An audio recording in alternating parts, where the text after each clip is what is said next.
الحمدللہ رب العالمین والصلاة والسلام علی سید الانبیاء والمرسلین وعلی آلہ واصحابہ اجمعین۔ میں مولوی صدیق اکبر، یوٹیوب چینل اسرا ٹی وی سے۔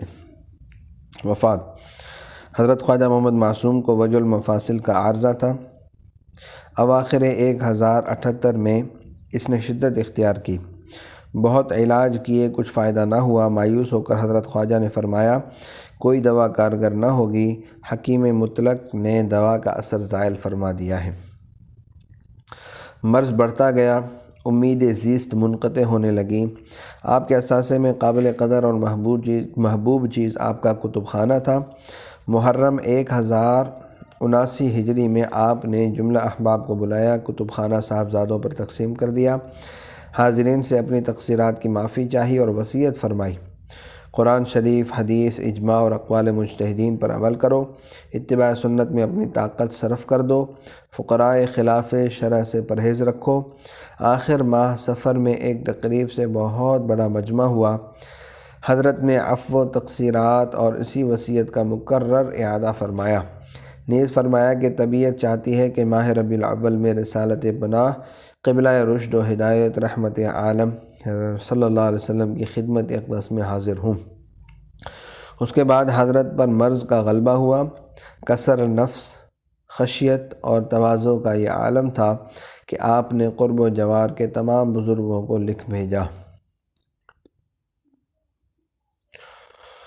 8 ربیع الاول 1079 ہجری جمعہ کا دن تھا۔ آپ نماز جمعہ کے لیے جامع میں تشریف لے گئے۔ شوق نماز کا یہ جذبہ تھا، ورنہ طاقت ختم ہو چکی تھی۔ آپ نے وہیں اندازہ کر لیا اور فرمایا توقع نہیں کہ کل اس وقت تک دنیا میں رہوں گا۔ 9 ربیع الاول کا آفتاب طلوع ہوا تو آپ اطمینان و سکون کے ساتھ صبح کی نماز سے فارغ ہونے کے بعد مصلی پر مراقبے میں مشغول تھے۔ ایک حیرت انگیز روحانی طاقت تھی جو ادائے عبادت و معمولات کے لیے انجیکشنوں کا کام دیتی رہی۔ مراقبے سے فراغت کے بعد نوافل اشراق ادا کیے، پھر بستر پر تشریف لائے۔ سانس ٹوٹ گیا مگر لب مبارک متحرک تھے۔ کان لگا کر سنا گیا تو سورہ یاسین کی تلاوت ہو رہی تھی۔ 72 سال دنیا میں قیام فرما کر 9 ربیع الاول 1079 ہجری روز شنبہ بوقت دوپہر روح معصوم نے مستقر اعلیٰ کا رخ کیا۔ انا للہ و انا الیہ راجعون۔ حضرت شاہ محمد یحییٰ رحمہ اللہ۔ آپ حضرت مجدد صاحب قدس اللہ سرہ العزیز کے سب سے چھوٹے فرزند ہیں۔ ولادت باسعادت 1024 ہجری میں ہوئی۔ ولادت سے قبل حضرت مجدد صاحب کو الہام ہوا تھا انا نبشرک بغلام اسمہ یحییٰ، یہی آپ کی وجہ تسمیہ ہے۔ شاہ کا خطاب۔ حضرت مجدد صاحب خانقاہ معلیٰ میں رونق افروز تھے۔ حضرت شاہ سکندر صاحب قادری قدس اللہ سرہ العزیز تشریف لاتے ہیں۔ حضرت مجدد صاحب کے فرزندان گرامی کی ہمت عالیہ اور بہترین استعداد و قابلیت مسلم ہو چکی ہے۔ ہر صاحب کمال چاہتا ہے کہ اپنے کمالات کا حصہ ان کو دے اور سلسلہ خیر کو اپنے سے وابستہ کرے۔ چنانچہ حضرت شاہ سکندر صاحب فرماتے ہیں میاں شیخ احمد، اپنا کوئی بیٹا ہمیں بھی دے دو جو ہماری طرح دانا اور دیوانہ ہو۔ حضرت مجدد صاحب فوراً اس صغیر سن بچے کو پیش کر دیتے ہیں۔ حضرت شاہ سکندر صاحب نے نوعمر یحییٰ کو آغوش میں لیا، اپنی نسبت خاصہ عطا فرمائی اور فرمایا یہ بچہ ہمارا ہے، آج سے اسے شاہ کہا کرنا۔ شیخ محمد یحییٰ کو شاہ محمد یحییٰ بنا کر حضرت شاہ سکندر صاحب تشریف لے گئے۔ اس وقت حضرت مجدد صاحب بہت مسرور تھے اور فرماتے تھے سبحان اللہ، محمد یحییٰ صغیر سنی سے مقبول اولیاء اللہ ہو گئے۔ تعلیم و تربیت۔ شاہ محمد یحییٰ کی بلندی استعداد کا اندازہ لڑک پن سے ہی ہوتا تھا۔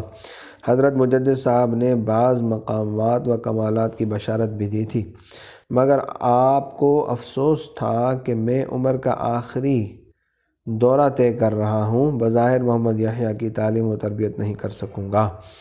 چنانچہ حضرت شاہ یحییٰ نے ابھی قرآن ہی حفظ کیا تھا۔ آپ کی عمر ابھی صرف 9 سال تھی کہ حضرت مجدد صاحب نے اس دار فانی کو وداع فرما دیا۔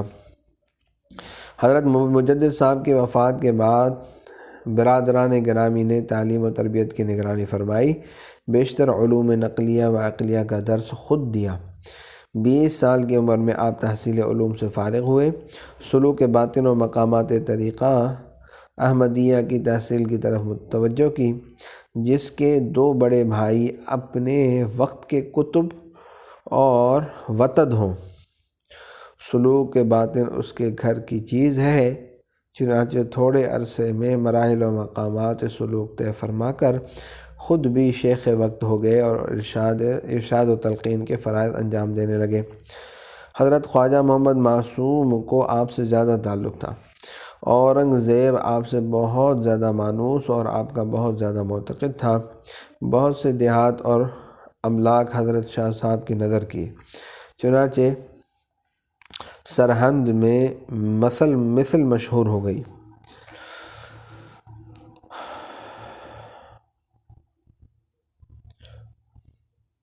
الملک للہ والملک لیحییٰ کہ بادشاہی اللہ کی ہے اور بادشاہ جو ہے وہ یحییٰ کا ہے۔ آپ نے 2 مرتبہ حج بیت اللہ ادا کیا۔ 1096 ہجری میں 72 سال کی عمر پا کر اس دار ناپائیدار سے کوچ فرمایا۔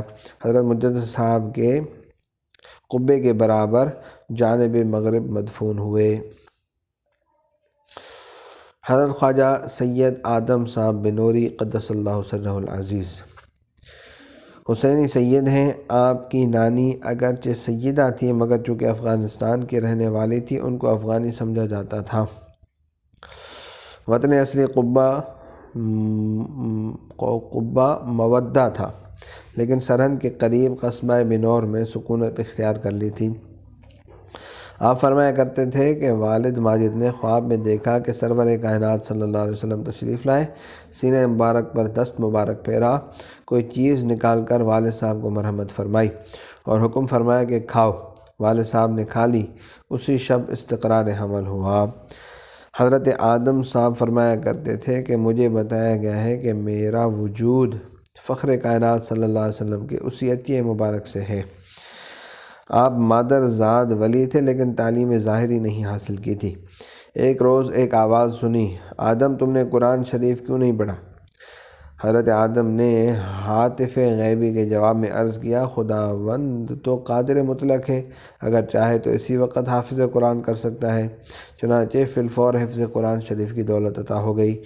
اسی کے بعد علوم ظاہری کی تکمیل کی۔ کسب معاش کے لیے ابتداءً عہد شباب میں آپ فوج میں بھرتی ہو گئے۔ جب جذبہ عشق نے متوالا کیا تو ملازمت چھوڑ دی۔ حضرت مجدد صاحب کے خلیفہ حضرت حاجی خضر رحمہ اللہ کی خدمت میں حاضر ہو کر سلسلہ مجددیہ میں داخل ہو گئے، مگر لطف الہی اور فضل خداوندی سے تھوڑے ہی دنوں میں وہ حالات اور مقامات پیش آئے جن کی رہنمائی شیخ کے احاطۂ تکمیل سے خارج تھی۔ حضرت شیخ حاجی خضر رحمہ اللہ نے ان کو حضرت مجدد صاحب قدس اللہ سرہ العزیز کی خدمت میں بھیج دیا۔ اب ایک گوہر عالی ماہر ترین جوہری کی نظر انتخاب سے سرفراز ہوا۔ تھوڑے عرصے میں مراتب تکمیل حاصل کر کے خرقہ خلافت زیب تن کیا اور شیخ کامل کے مقصود اعظم اور نصب العین مقدس کی تکمیل میں مشغول ہو گیا۔ قادری، چشتی، سہروردی، شاطری اور مدارمی سلسلوں میں اجازت تلقین حاصل کی۔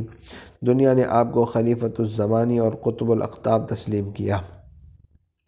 مولانا بدر الدین صاحب مصنف کتاب الحضرات تحریر فرماتے ہیں پابندی سنت رسول اللہ صلی اللہ علیہ وسلم، مخالفت بدعات طریقہ مجددیہ کا خاص امتیاز ہے۔ حضرت آدم صاحب قدس اللہ سرہ العزیز امتیاز مخصوص میں نرالی شان کے مالک تھے۔ آپ کی توجہ موجہ کی برکت سے ہزاروں طالبان حق درجہ ولایت پر پہنچے۔ آپ کی خانقاہ عالی جاہ میں 1000 طالبان طریقت سے زیادہ کا اجتماع رہتا۔ حضرت شیخ کا لنگر ان کے 2 وقتہ طعام کا متکفل تھا۔